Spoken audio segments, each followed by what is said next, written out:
Welcome to the Learning Pines YouTube. We hope this video helps. In this video, I will explain how to get the Gemini student discount. First, you'll need to confirm your enrollment at an accredited educational institution. This typically involves providing proof of your student status, often through a dedicated verification service. Once verified, you can then enjoy the benefits of reduced fees or special access.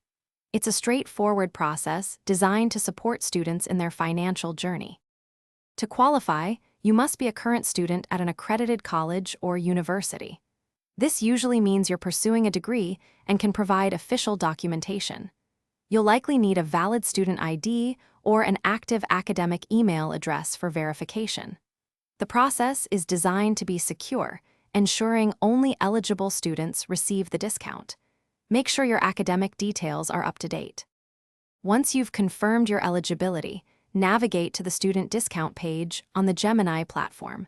You'll be guided through submitting your academic credentials for verification. This might involve uploading a document or confirming via your school email. After successful verification, the discount will be applied to your account.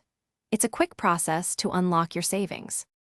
With your student discount, you can enjoy significantly reduced trading fees, making your financial journey more affordable. This can translate to substantial savings over time, allowing you to invest more efficiently. Remember to check the description below for a link to these fantastic leak-proof meal prep containers, as well as other great deals we've found for you. Don't miss out on these opportunities to save and simplify your life. Thanks for watching. Consider subscribing if we helped you.